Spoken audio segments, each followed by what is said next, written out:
মিয়াৰ নামত হোজাই জিলাখনক টাৰ্গেট লোৱা বা একাংশ যুৱক যি টাৰ্গেট লোৱা হৈছে সেয়া আমি কোনো পৰ্যায়ে মানি নলওঁ সংগঠনৰ মজিয়াৰ পৰা মই চিতু বৰুৱা ডাঙৰীয়াক পুনৰবাৰ কৈছোঁ হোজাই জিলাত যি মসৃণ পৰিৱেশৰ সৃষ্টি হৈছে লগতে নোৱাগাঁও মৰিগাঁও হোজাই এনেধৰণৰ সংখ্যালঘু যিসমূহ অঞ্চল আছে সেইসমূহৰ আচলতে এক ধৰণৰ টাৰ্গেট কৰি আপুনি যি মন্তব্য দিছে সেই মন্তব্য আপুনি উঠাই লওক হোজাই জিলাখনত কোনো ধৰণৰ বাংলাদেশী মূলৰ ব্যক্তি নাই হোজাই জিলাত কোনো ধৰণৰ বাংলাদেশী নাই গতিকে মিয়া শব্দৰে পৰিচিত কৰি মুছলমানসকলক আচলতে টাৰ্গেট কৰা যি কাৰুকাৰ্য দেখিছোঁ সেয়া আমি কোনো পৰ্যায়ে মানি নলওঁ শ্ৰদ্ধাৰ সাংবাদিক বন্ধুসকল দেখা গৈছে যে উজনি আৰু নামনিক লৈ যি ধৰণৰ মিশ্ৰ প্ৰতিক্ৰিয়া সৃষ্টি হৈছে তেনে সময়ত দেখা গৈছে যিটো জাতীয় সংগ্ৰামী সেনা অসম নামৰ ছাত্ৰ সংগঠন আছে বা জাতীয় সংগঠন বুলি আমি সকলোৰে পৰিচিত সেই সংগঠনটোৰ যিগৰাকী সভাপতি মাননীয় চিতু বৰুৱা ডাঙৰীয়া আৰু সেই সংগঠনটোৰ মই হোজাই জিলাৰ যুৱকৰ উপৰিও সেই সংগঠনটোত বিগত 5 বছৰ যদি মই কাৰ্যনিৰ্বাহ কৰি আছোঁ আৰু বৰ্তমানৰ কেন্দ্ৰীয় সাধাৰণ যুটীয়া সম্পাদকৰ দৰে গুৰুদায়িত্ব পালন কৰি আহিছোঁ আৰু তেনে সময়ত দেখা গৈছে মিয়া সম্প্ৰদায়ক টাৰ্গেট কৰি যি ধৰণৰ তুচ্ছতাতিল্য কৰা হৈছে সেই ধৰণে আপোনালোকে কওক ময়ো হোজাই জিলাৰ এগৰাকী পুত্ৰ গতিকে যদি হোজাই জিলাখনক মিয়া বুলি টাৰ্গেট কৰা হৈছে তেন্তে মই বাকী থাকিলোঁ নেকি গতিকে মই অত্যন্ত লজ্জিত হৈছোঁ অত্যন্ত শংকিত হৈছোঁ আৰু অত্যন্ত দুখ প্ৰকাশ কৰিছোঁ যে জিলাখনৰ এগৰাকী যুৱকক এনেধৰণৰ কৰাটো অত্যন্ত নিন্দনীয় গতিকে মই আজি এই স্থানৰ পৰা আমাৰ মাননীয় সভাপতি মহোদয়ক মই ক'ব বিচাৰিছোঁ আৰু তেওঁৰ লগত বিগত সময়ত মোৰ ফোনযোগে কথাও হৈছে মই তেখেতক ইতিমধ্যে এখন পত্ৰযোগে তেওঁক গোটেই বিষয়বস্তুটো তেওঁক জনাইছোঁ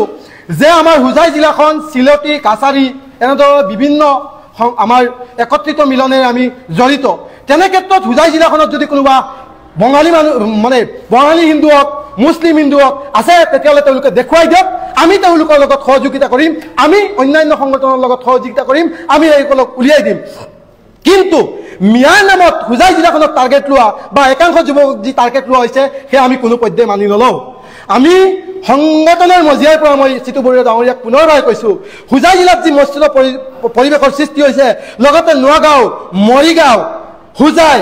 এনেধৰণৰ সংখ্যালঘু যিসমূহ অঞ্চল আছে সেইসমূহৰ আচলতে এক ধৰণৰ টাৰ্গেট কৰি আপুনি যি মন্তব্য দিছে সেই মন্তব্য আপুনি উঠাই লওক আৰু আপুনি পুনৰ বিবেচনাৰে আপুনি সেই বিষয়টো আপুনি হস্তক্ষেপলৈ যাওক কাৰণ মই বাৰম্বাৰ অনুৰোধ জনাইছোঁ হোজাই জিলাখনত কোনো ধৰণৰ বাংলাদেশী মূলৰ ব্যক্তি নাই হোজাই জিলাত কোনো ধৰণৰ বাংলাদেশী নাই গতিকে মিয়া শব্দৰে পৰিচিত কৰি মুছলমানসকলক আচলতে টাৰ্গেট কৰা যি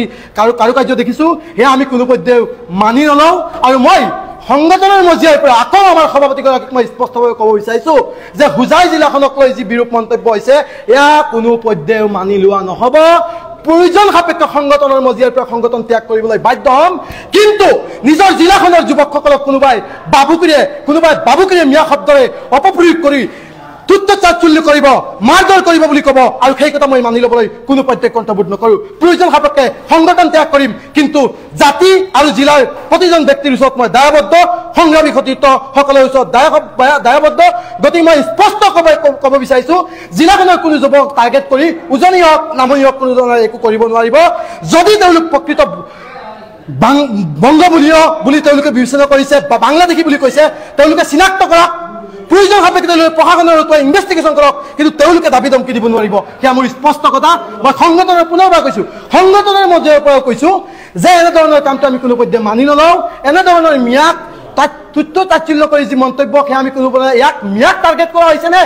অসমৰ মুছলমানক টাৰ্গেট কৰা হৈছে না বিশেষভাৱে বিশেষ জিলাকেইখনক টাৰ্গেট কৰা হৈছে মই পুনৰবাৰ হোজাই জিলাখনৰ প্ৰতিগৰাকী